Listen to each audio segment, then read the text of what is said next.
Hola. Bueno, buenas tardes a todos. Gracias por venir, por participar. Desde Good to Great, ¿sí? Queremos justamente comenzar a dialogar de una manera un poco diferente también, ¿sí? Más allá de cada eje y lo que ustedes ya conocen como herramienta. Entonces, dentro de Good to Great nacieron esos Good to Great Talks, que básicamente son algunos diálogos interesantes que nos hacen pensar en esa ingeniería RTA que queremos tener. Y muchas veces en diferentes workshops o dinámicas hablamos de innovación, de adaptabilidad, de emprendedorismo, de aprendizaje continuo, de resiliencia, de creatividad. Y todo eso está apoyado en algo que es muy importante, que es el propósito, ¿sí? Entonces, qué mejor que Oreste nos hable un poco de esa importancia del propósito mismo en contextos complejos, en contextos donde no está todo tan alineado como quisiéramos estar. Entonces, bueno, muchísimas gracias, Oreste, por la presencia, por estar con nosotros, por compartir una hora de experiencia, de vivencias y de aprendizaje también para todos nosotros. Muchas gracias. Buenas tardes a todos. Realmente muy agradecido a Darío por invitarme a visitar este lugar del que tengo, por un lado, tan buenos recuerdos, y por el otro lado, el lugar donde realmente empecé mi carrera, donde tuve tantas oportunidades de aprender que yo pienso que son,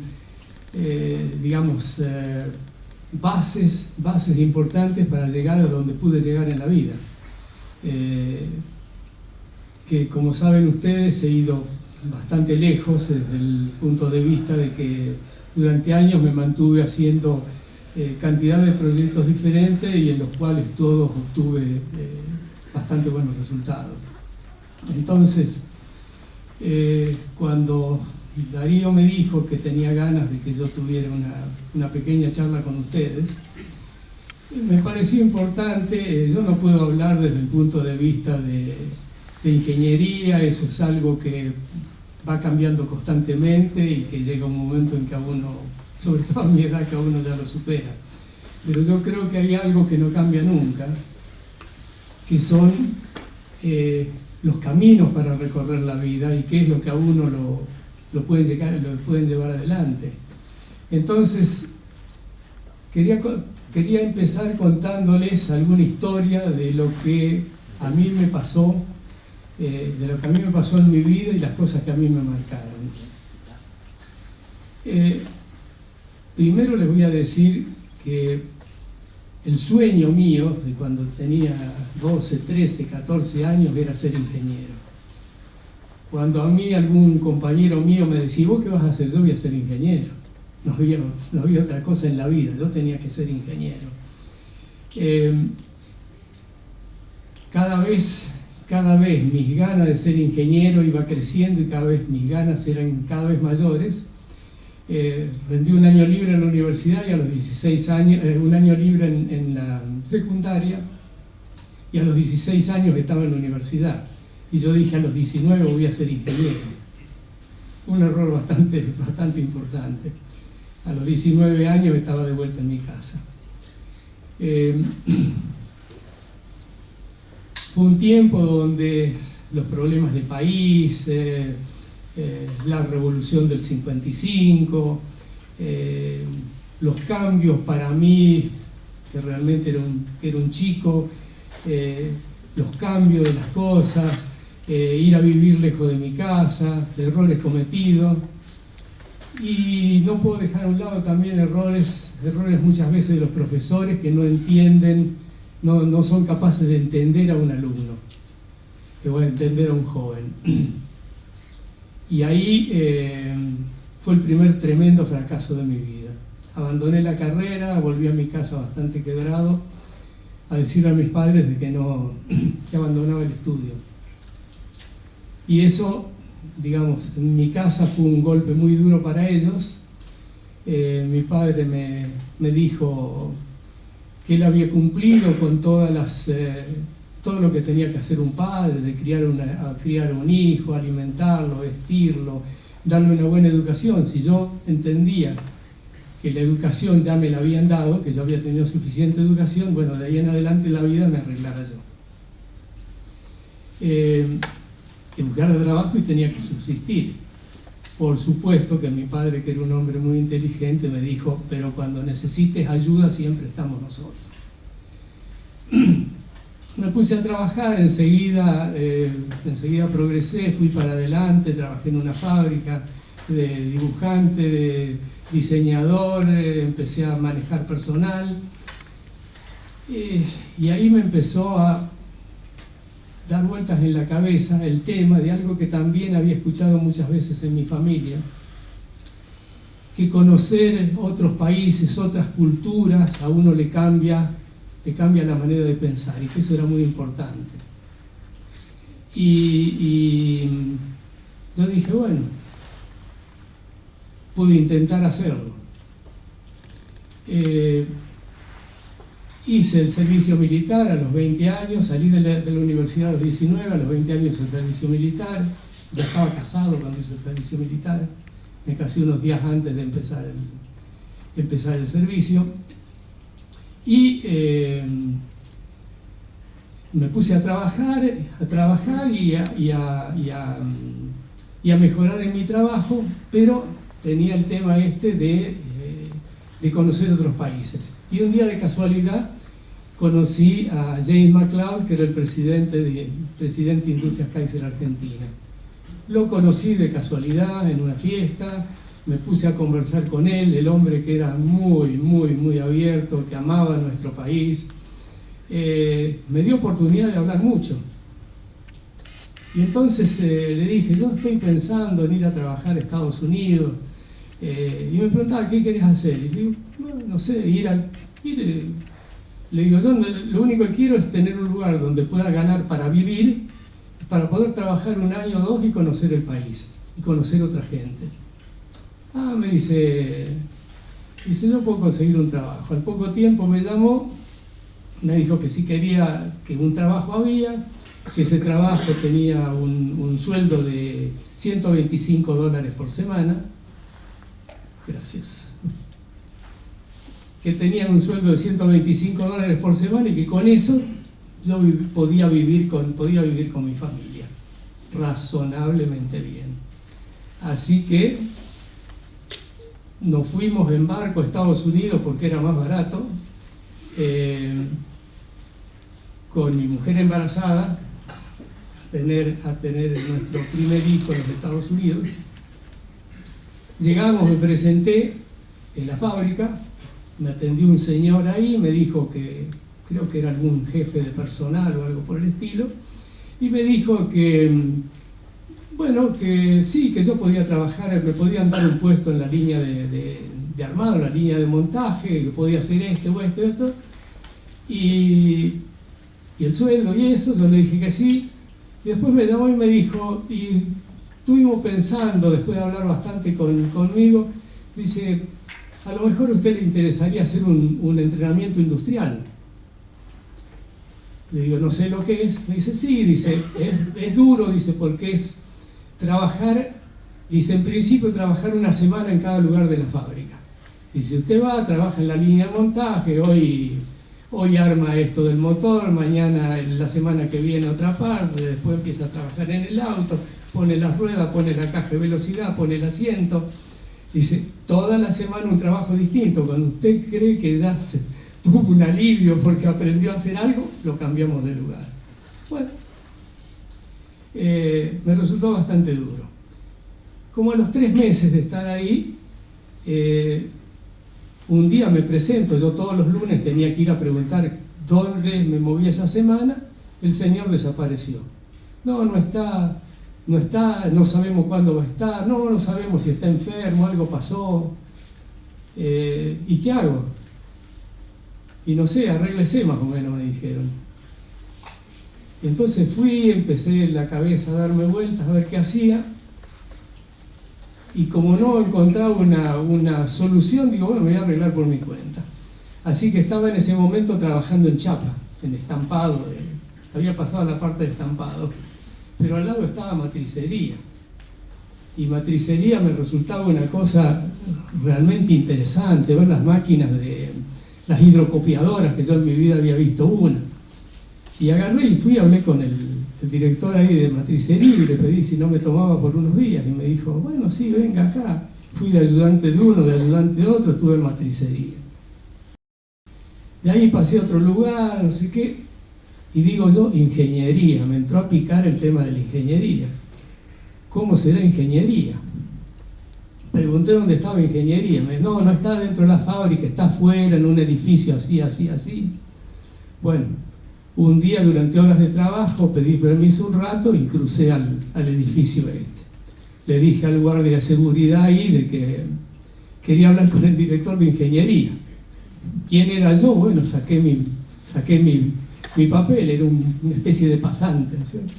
Bueno, le voy a conseguir una entrevista. Me consiguió una entrevista, me puse a hablar, le dije lo que quería hacer, que yo estaba dispuesto a hacer cualquier cosa. Bueno, trabajé como 3 meses en ingeniería, una vez con uno, otra vez con otro, una vez dibujaba, otra vez calculaba, otra vez los acompañaba a verificar piezas que se habían diseñado. Una experiencia espectacular. Mi jefe no aparecía. Entonces empezó a picar por el tema de experimental, el Research and Development. Y un día fui, y esa ya era una zona muy restringida. Y fui, hablé con el guardia de seguridad y le dije si podía hablar con el director de ahí o el gerente. Conseguí que me dieran permiso y fui a hablar.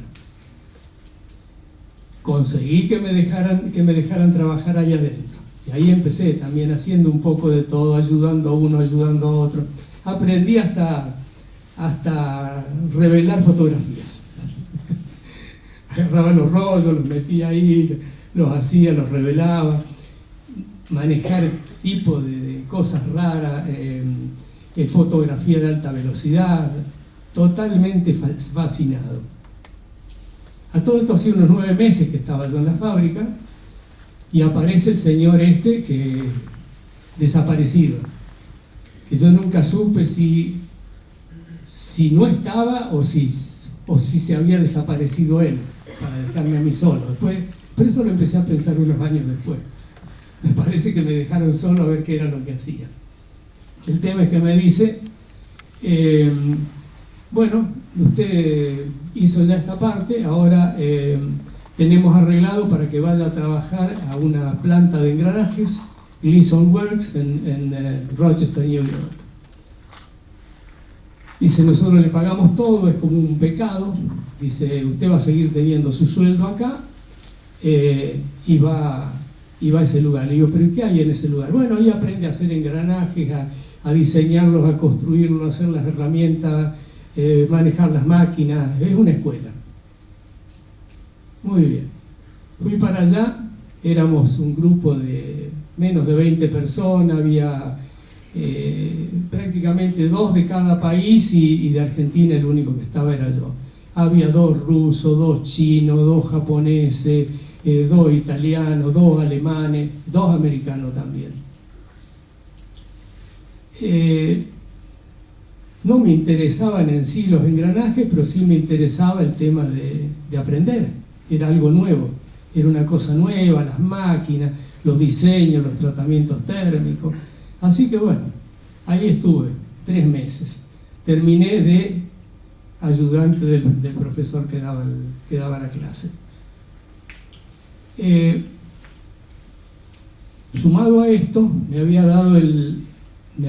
había descubierto los últimos sistemas de diseño de árboles de leva de los motores y no sabía cómo podía hacer para calcular un árbol de leva porque eran digamos, árboles de leva polinómicos con números de 6 cifras elevados a la potencia 40 y cosas por el estilo y no existían las computadoras como ahora.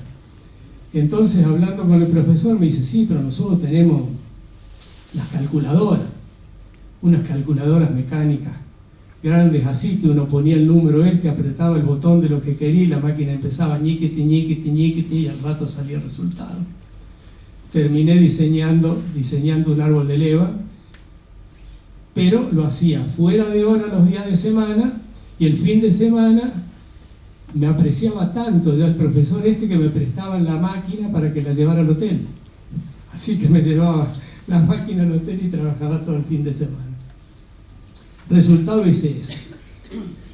Termino el curso o sea, hace un año más o menos que yo estaba en los Estados Unidos, vuelvo a Toledo, donde estaba Kaiser Jeep, y 2 o 3 días haga lo que quiera mientras está, hasta que vemos. Y un día me llaman y me dice que el ingeniero MacLeod estaba ahí, quería hablar conmigo. Yo pensé, el ingeniero MacLeod se olvidó que yo existo, nunca tuve un contacto con nadie de Industrias Kaiser Argentina, no sabía nada de la Argentina, era el tiempo donde las comunicaciones también eran bastante difíciles. Lo voy a ver a MacLeod y me dice, bueno, terminaste tu entrenamiento industrial, tengo las mejores clasificaciones para vos, tomate un mes de vacaciones y presentate en Córdoba, en Industrias Kaiser Argentina, con el ingeniero Carl Olson, que tiene un trabajo para vos. Me tomé el mes haciendo otras cosas, no paré de trabajar, y volví a la Argentina. Y cuando vengo acá y me presento, este señor me dice, tenemos un trabajo muy importante para usted, estamos haciendo una fábrica de engranajes, se va a llamar Transax, y usted va a ser el director, yo no recuerdo si director de la fábrica o director de ingeniería o algo de eso, pero un cargo gerencial de muy alto vuelo.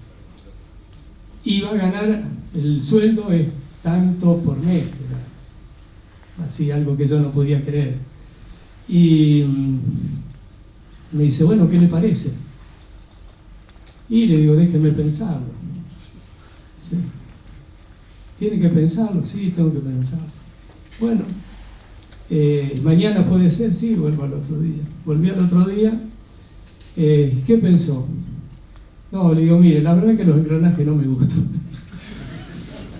Le digo, a mí me gusta el auto, me gustan los motores, me gusta todo de un automóvil, la fabricación, sobre todo la ingeniería y la experimentación. Pero los engranajes, un pedacito así del auto, eso no me gusta. Y bueno, pero ese es el puesto que tenemos para usted. Y esto se repitió un día, 2 días, 3 días, y yo plantado en lo mío y él plantado en lo suyo. Entonces me dijo que no había trabajo en ningún lado acá adentro. Entonces yo fui a personal a preguntar. Y sí, tomaban gente. Entonces fui y le dije, le digo, señor Olson, toman gente. Sí, pero tomamos gente para trabajos así, no para el nivel suyo. Le digo, yo quiero llegar a trabajar en ingeniería o en experimental. Yo creo que en la vida tener metas es importantísimo.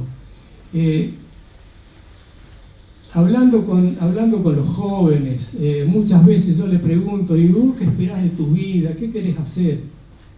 Y me dicen, algunos me dicen, yo quiero ser tal cosa y voy a llegar a hacerlo. Me parece perfecto y me parece que hay muchas posibilidades que de alguna manera lleguen. Hay otros que uno le pregunta y dice, y yo estoy viendo cómo se presenta el país, qué hay de trabajo, los ingenieros están bien pagos o los médicos están bien pagos, pero ¿qué es lo que te gusta a vos? No, bueno, donde uno pueda trabajar y tener un buen sueldo. Y yo no vi nunca ninguno de esos que me hayan contestado de esa manera, que en la vida hayan progresado. En la vida uno tiene que saber a dónde va. Resultado, este señor, ya bastante enojado conmigo, un día me dijo, bueno, Oreste, usted tiene este trabajo por tanta plata, que era así, o tiene otro trabajo con esta plata que es así. Decida cuál de los dos. Y le digo, de ese que me está dando con esa plata que es así, ¿puedo abrirme camino y llegar a donde yo quiero? Sí, puede ser, le va a llevar mucho tiempo, pero puede ser. Entonces entré a trabajar con la categoría más baja de empleados de esta fábrica, que creo que era algo así como categoría 12, 15 o algo por el estilo. Iba y volvía a mi casa Altagracia con el auto andando a querosén para gastar lo menos posible para que el sueldo me durara, ¿no?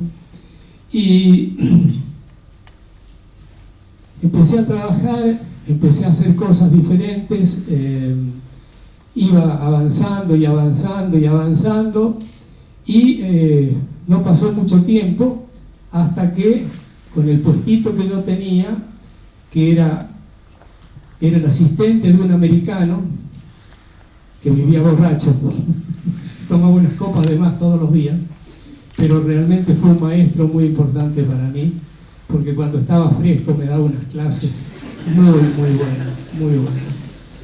Y empezamos a ver algunas cosas de las que hablábamos hoy con los ingenieros, de saber qué problemas hay con los autos, qué pasa afuera, qué opina la gente, todo eso, qué hay dentro de la fábrica, de dónde salen los problemas, los problemas se resuelven o no se resuelven.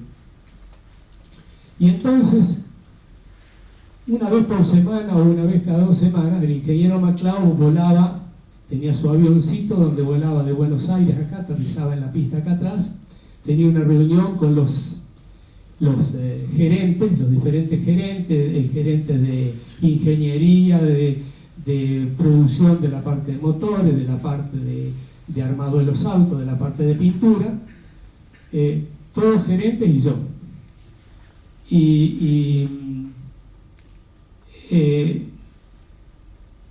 Yo era uno de los que tenía más palabra en todo esto, tenía que contar lo que me enteraba, de recorrer las concesionarias, de ver los problemas que había y de ver qué pasaba dentro de la fábrica, por qué se producían esos problemas dentro de la fábrica. Ir a hablar con los... Claro, yo podía hablar con gente de diferentes niveles, así que hablaba con el de más abajo hasta el de más arriba, sabía los chimentos de por qué pasaban las cosas. Y entonces en las reuniones ponía todo eso, y a veces ponía en apuro a alguno de los jefes que no le gustaba nada y que realmente me odiaban, ¿no? Pero era mi trabajo. Y bueno, fui avanzando en todo esto. MacLeod cada tanto agarraba y aprovechaba para tomarme un poco el pelo, y cuando llegaba estábamos en una reunión de este directorio con todos los gerentes, yo era el chico ahí al lado, y me preguntaba, me decía Oreste, ¿a qué hora almuerza la tropa? Y le digo, en 10 minutos, bueno, andá, no te vas a quedar sin comer. Mirá que comen poco y si todavía perdés la comida, me decía, y me iba a comer. Cuando volvía estaba yo solo, porque ellos estaban comiendo en el comedor, en el Toledo, que era, no sé si, en el comedor que había acá para los gerentes. Volví y me tomaban, yo estaba esperando que llegaran y me tomaba un rato el pelo. Me preguntaba qué había comido la tropa. Nada, porque ustedes comieron esto, nosotros comimos lo otro, y también tomamos un champán donde brindábamos por tal cosa, y me gastaba todas las veces. Y yo nada, no ponía cara de piedra y no me movía. Y así me tuvieron 3 años. Y un día me dijeron, bueno, tu entrenamiento terminó, desde ahora en adelante vos querías trabajar en ingeniería, vas a trabajar directamente de la mano del director de ingeniería, te vamos a crear un cargo para vos. Y empecé a trabajar, a viajar a Estados Unidos, a viajar a Europa, pero para los jóvenes esto, uno tiene que saber a dónde quiere ir, tiene que poner buena voluntad, tiene que sufrir, y así se logran las cosas en la vida. Yo pongo el caso mío, pero el caso mío es uno de los tantos. en el momento en que yo empecé a trabajar acá, y así digo, de secretario de allá abajo, en una oficina, estaba yo, estaba Jesús Peón, que llegó a ser presidente de la empresa, y era otro igual que yo, con un sueldito chiquitito así. Estaba Nazanowski, que manejó una cantidad de empresas acá, subsidiarias de Renault, y había otro que no recuerdo el nombre ahora, que fue también, tuvo un alto cargo en Renault de Chile. Y todos pensábamos de la misma manera, todos queríamos ir adelante, no había límites a lo que trabajábamos, y me fueron abriendo las puertas. Fui tratando de aprender mientras trabajaba, de juntarme con los que sabían más que yo para que me enseñaran, de estudiar. Había un problema, buscar los libros y leer. En fin, una cantidad de cosas así que me fueron llevando adelante en la vida.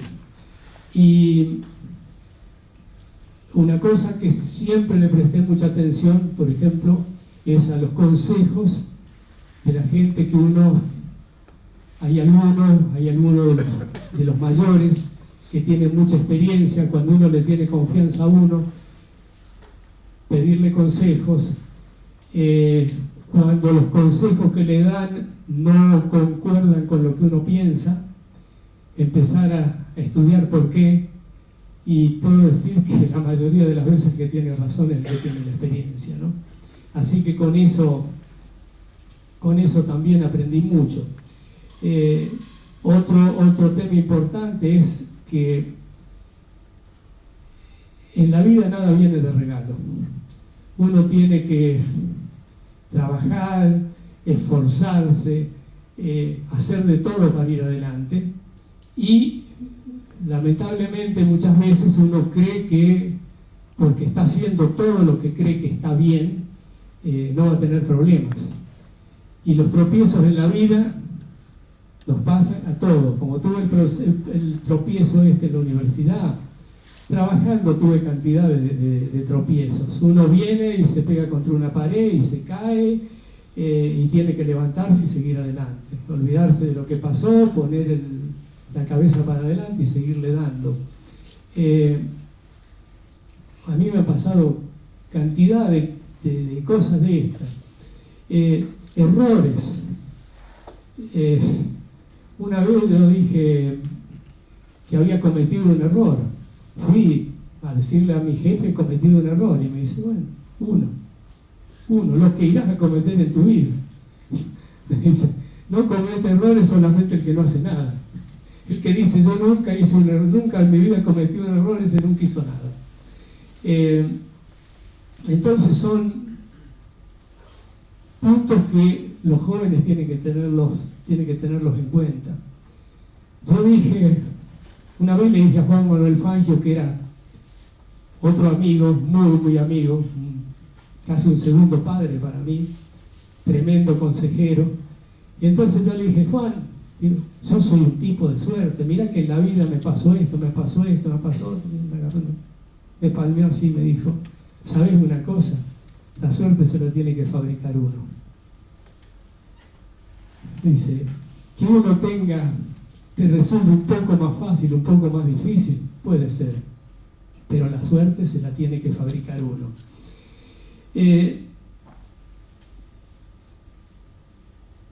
Otra cosa que yo he visto que me ha ayudado mucho a través de los años en el trabajo es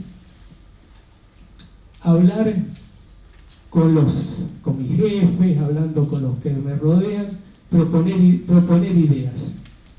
Cuando uno está trabajando en un lugar y se le ocurre una idea de algo que puede aportar beneficios. Hay algunos que son tímidos. Yo he sido siempre bastante tímido, pero en esas cosas pongo mucha voluntad y lo hago. Proponer ideas. Tanto la idea puede verla un superior y decir, no le encuentro nada, como abrir un camino para hacer algo. Y si se abre un camino para algo, sube un poco también digamos, lo que piensa de uno como trabajador, ¿no? Otra cosa que siempre me pareció muy, muy importante, pasan dos cosas. Uno, a través de los tiempos, por H o por B, sufre tropiezos. Los tropiezos pueden venir de diferentes cosas, ¿no?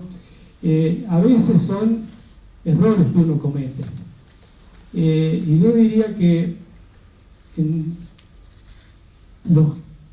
la mayoría de los tropiezos que yo he tenido en mi vida, una cantidad que yo no sé si ha sido el 20% o el 30%, lo que sea, fueron errores cometidos.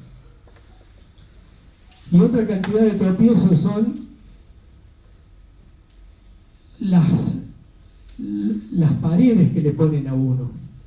Porque uno puede decir, yo nunca tuve problema con nadie, siempre he tenido muy buena relación con todo el mundo, todo lo que uno quiera.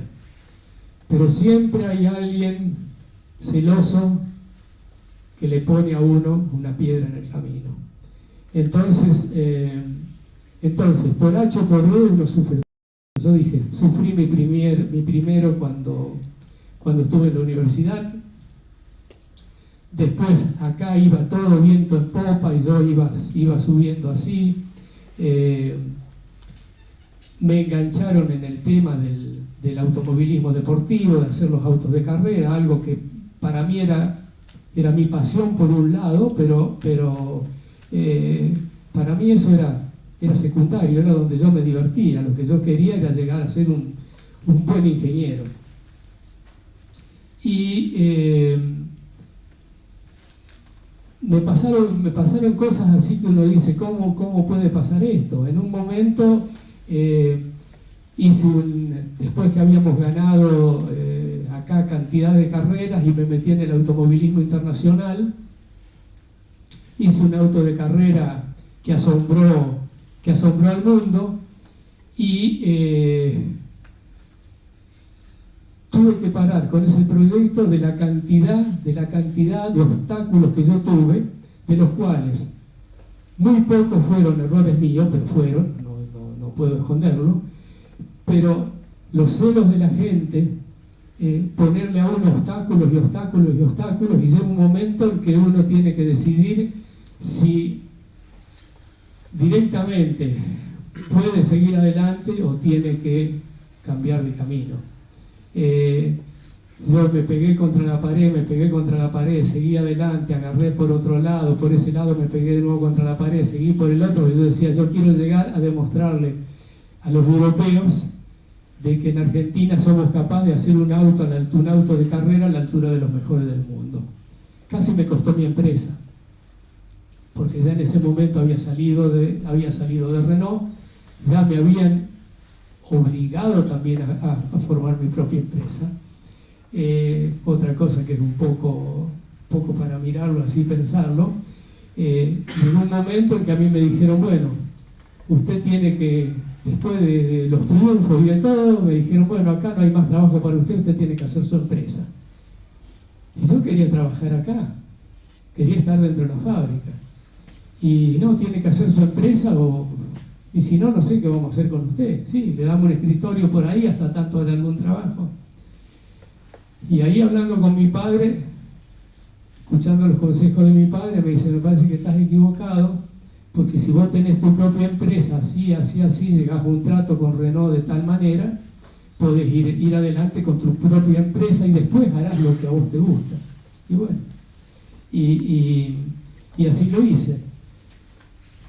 pero casi esto de querer ir adelante en el automovilismo internacional. Llegué a hacer mi propio motor de Fórmula 1, llegué a construir un auto para correr en Europa, en Sport Prototipo, construí un auto para correr en la Fórmula 5000 en Estados Unidos, demostramos que el auto iba, y todas las veces me pegaba con algo por la cabeza y tenía que parar. Un día, cuando ya estaba totalmente errado en lo que hacía, dije: voy a hacer un auto de Fórmula 1 y voy a demostrar que en Argentina hacemos un auto de Fórmula 1 para correrle a los mejores del mundo, ir a correr Europa con eso. Y eso ya prácticamente me costó todo. Y ahí es cuando viene la otra parte. Uno dice: yo en mi vida voy de acá hasta allá, quiero ir de acá hasta allá, lo cual, le digo siempre, me parece perfecto. Pero a veces llega un momento donde uno tiene que pensar: ¿es de acá derecho hasta allá o hago un poco para un costado, porque si no, no voy a sobrevivir? Y eso es lo que hice en una o dos ocasiones, y me llevaron a que pudiera hacer la vida que hice, lograr las cosas que logré.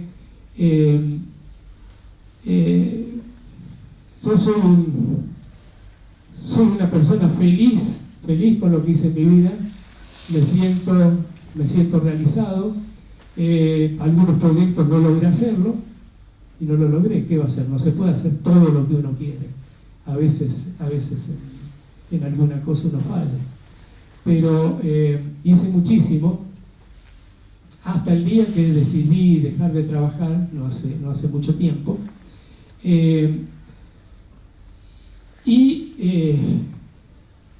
Hice los proyectos, me metí en cosas rarísimas, que por cómo funcionan las empresas y la confidencialidad, que es algo que para mí es de vida o muerte. Cuando uno da su palabra, si a uno le vienen a hacer un trato, y si usted tiene que hacer esto, pero lo que hablamos no lo puede saber nadie, o lo que usted va a hacer no lo puede saber nadie,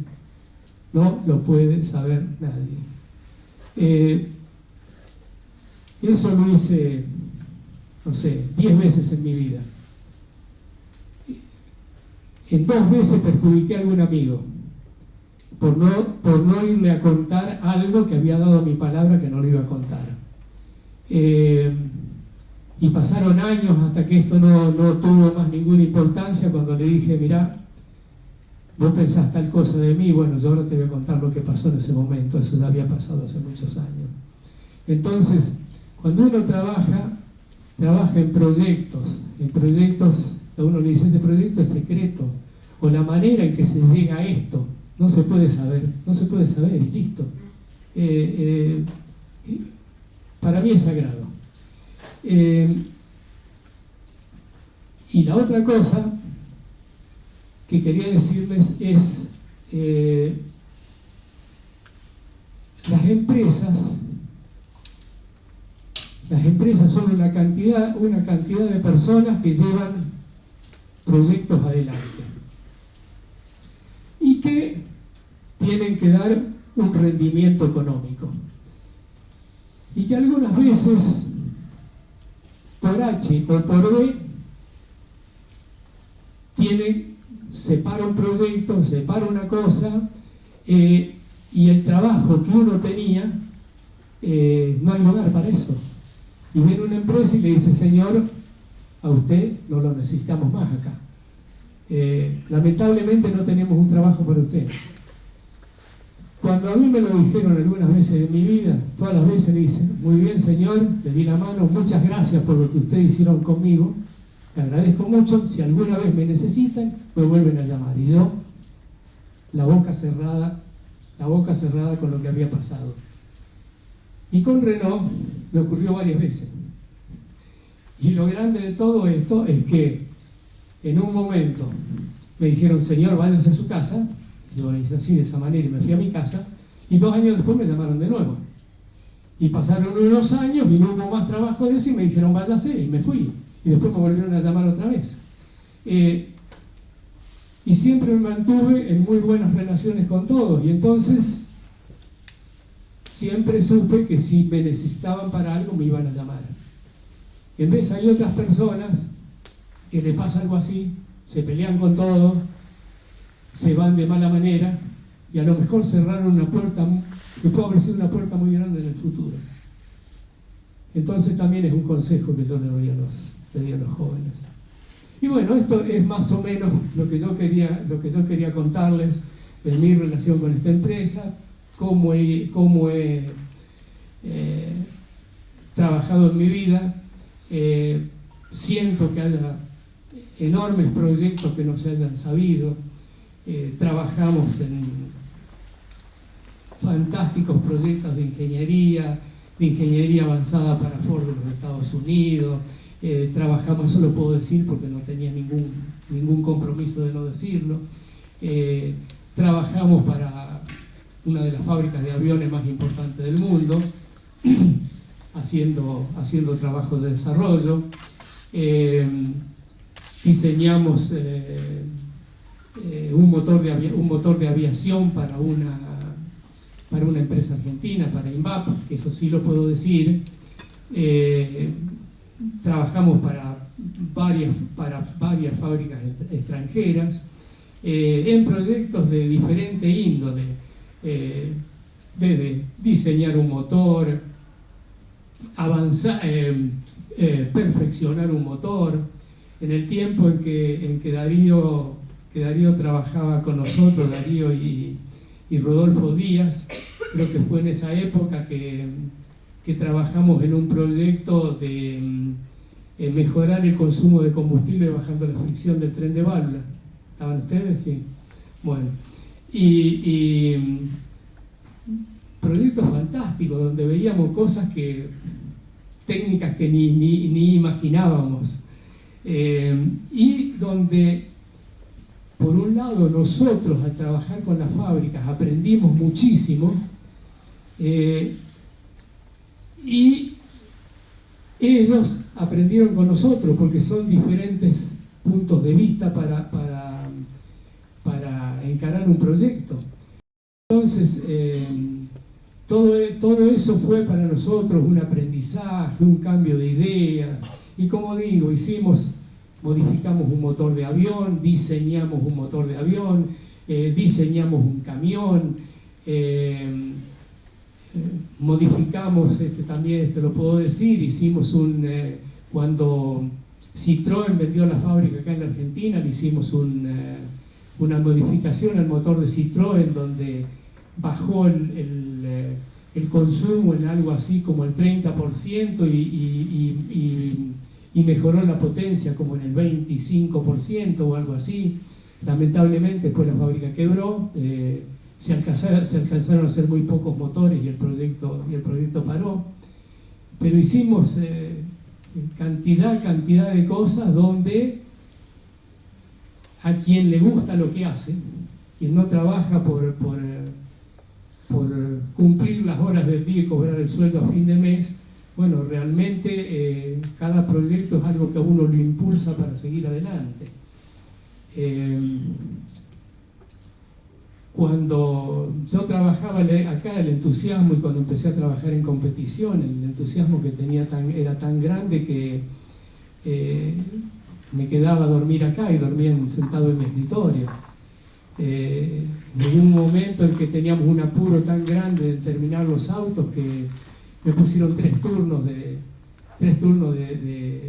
empleados a trabajar, de operarios a trabajar conmigo, y yo a veces me quedaba 3 días seguidos.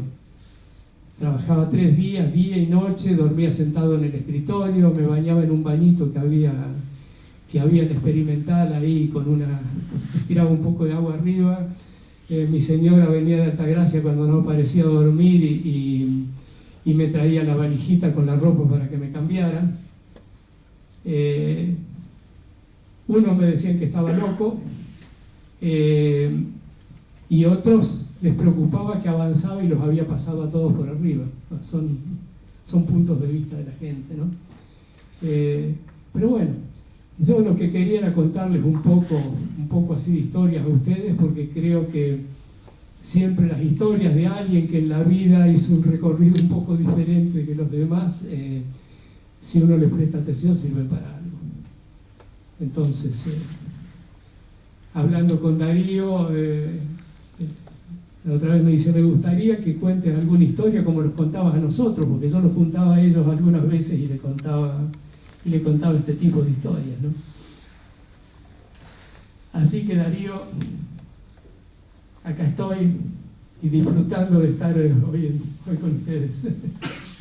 Genial, Oreste, muchas gracias.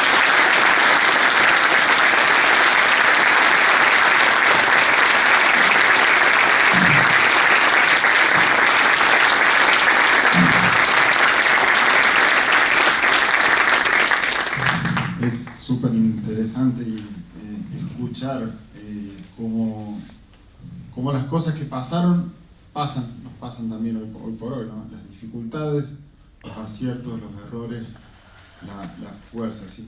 Yo noté unas palabras... Perdón, quiero decir una cosa más, una cosa más que no le he dicho recién. Y insisto sobre el tema de que uno no tiene que parar de estudiar. No tiene que parar de estudiar. Algunos creen que porque se recibieron de médicos, de ingenieros o de lo que sea, bueno, ya aprendieron en la universidad todo. Cuando salen, como les dije a ustedes, cuando vinieron a trabajar en la universidad, les digo, ustedes saben un poquito así.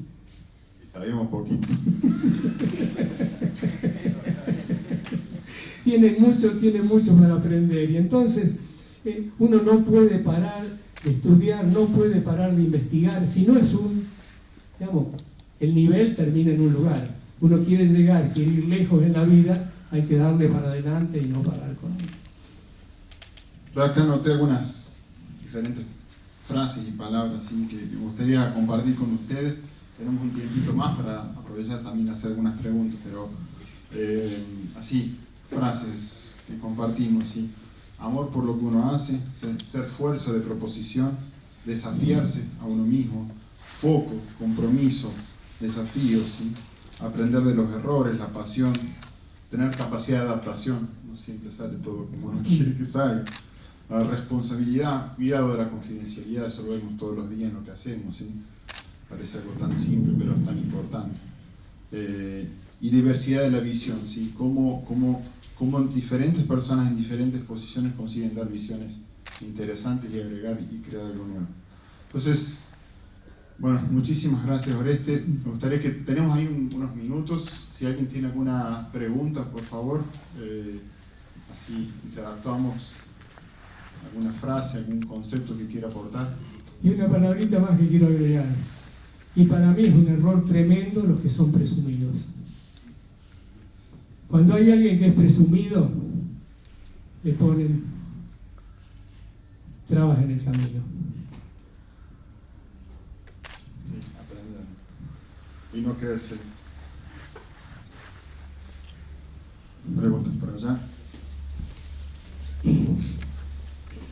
En sus comienzos, ¿cómo se mantenía usted motivado o con sus propósitos, sus metas claras frente a tantas adversidades que le iban surgiendo, frente a los impedimentos que iba teniendo, frente a la dilatación de los tiempos que usted esperaba que se dieran ciertas cosas en cierto tiempo y sufría esos fracasos, por llamarlo de alguna manera?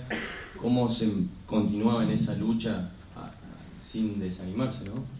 Es una pregunta interesante y les voy a contar lo que a mí me pasó. Por un lado, nunca fui alguien fácil de voltearlo, ¿no? de hacerle dar el brazo a torcer. Pero llega un momento en que uno no puede más.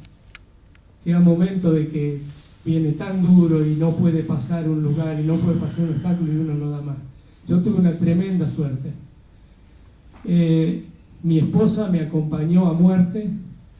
Cuando yo llegaba a casa y le decía no doy más, no puedo más, voy a abandonar, y me decía aguantá un poquito más, aguantá un poquito más. Yo creo que si no hubiera sido por ella no hubiera pasado alguno los momentos muy difíciles que pasé, ¿no? Tengo un gran agradecimiento.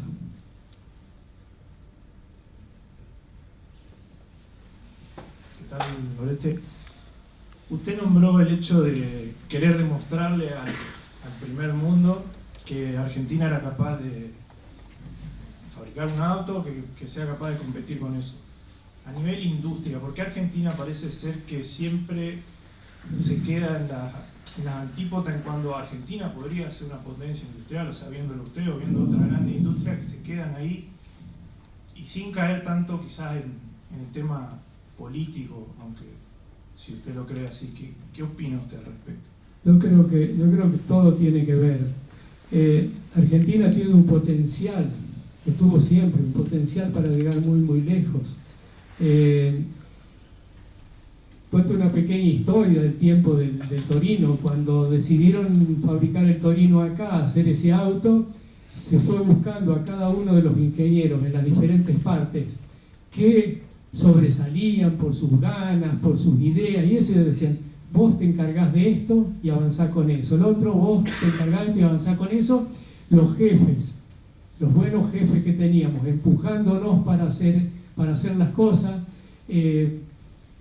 empujándonos y premiándonos por los resultados que uno iba logrando, y se logró hacer ese auto. Se logró hacer ese auto que cuando nosotros lo presentamos al auto en Europa con Fangio, yo fui el viaje de presentación a Europa con Fangio, lo hice yo, y entre los diferentes lugares que fuimos a Mercedes y lo mostramos en Mercedes porque Fangio era parte del directorio de Mercedes en Alemania. Y mostramos el auto y la gente se quedaba sorprendido con las cosas que tenía.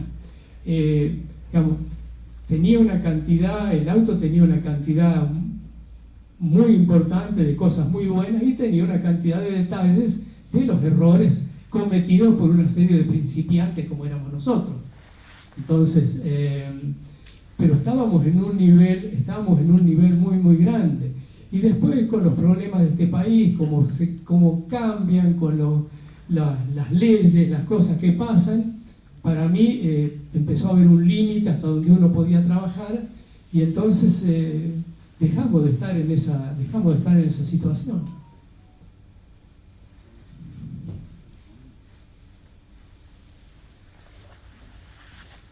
Hola, Oreste. Yo tengo una consulta. Cuando usted dice que salió de Renault y tuvo que montar su empresa, como habla todo el tiempo de nosotros, de que trabajó en equipo, ¿cómo hizo para lograr contagiar al resto de la pasión o de su propósito?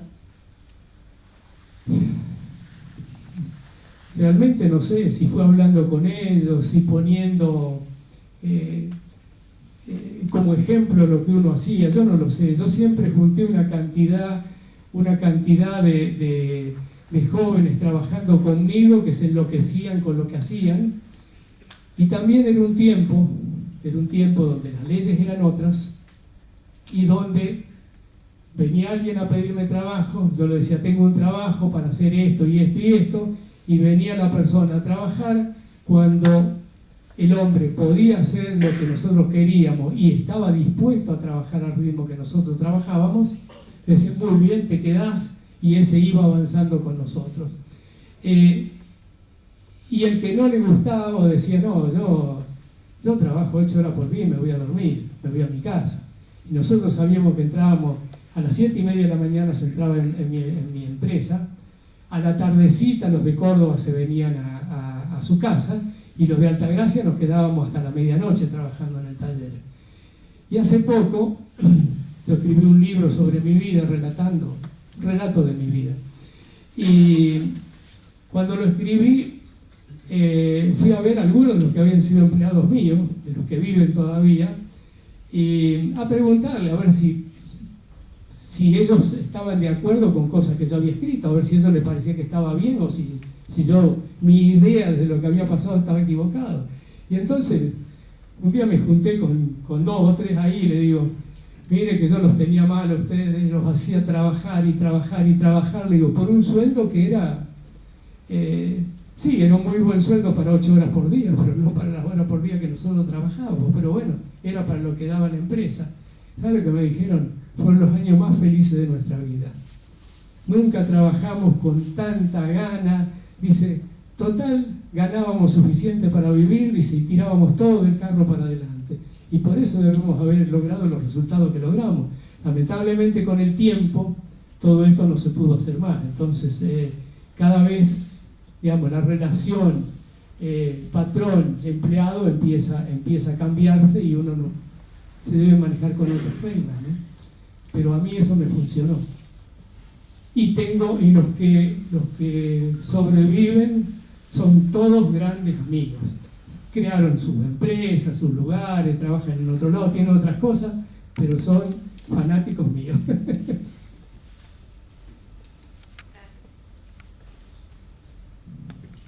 Una última pregunta.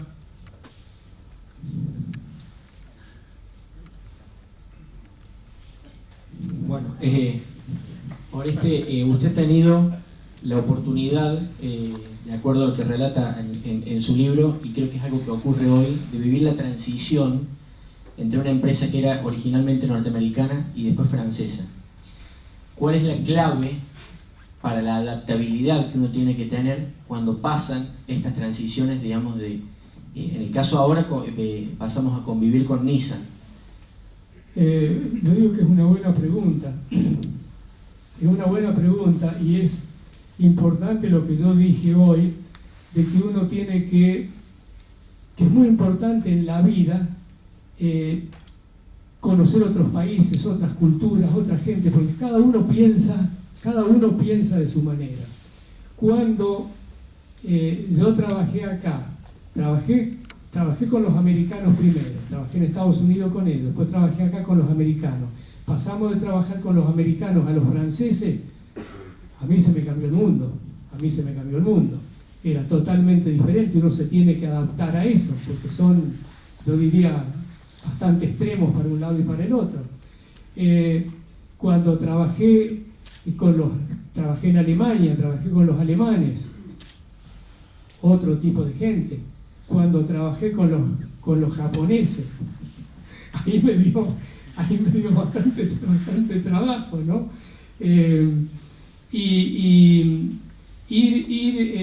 Ir conociendo las diferentes culturas, la manera de reaccionar de la gente, hace que uno se pueda adaptar y entenderlo. Porque el que no conoce cómo es la otra persona, por ahí no lo trata de la manera que debería tratarlo, o a lo mejor uno cree que lo está tratando bien y el hombre entiende que lo está tratando mal. Entonces, me parece importantísimo entender a la gente y saber cómo conectarse y cómo llevar las relaciones. Bueno, chicos, acá.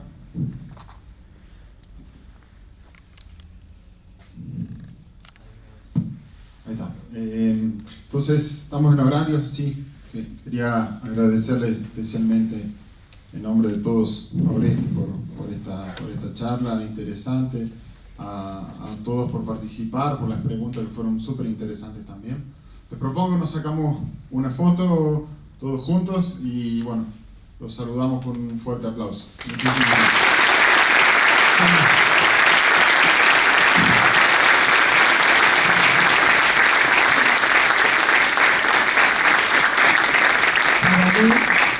Para mí es un día muy feliz estar de nuevo acá después de muchos años, volver a pisar esta tierra, y le agradezco muchísimo a Darío que me invitó. Una foto. Y una tomita de video. Aplausos, vamos.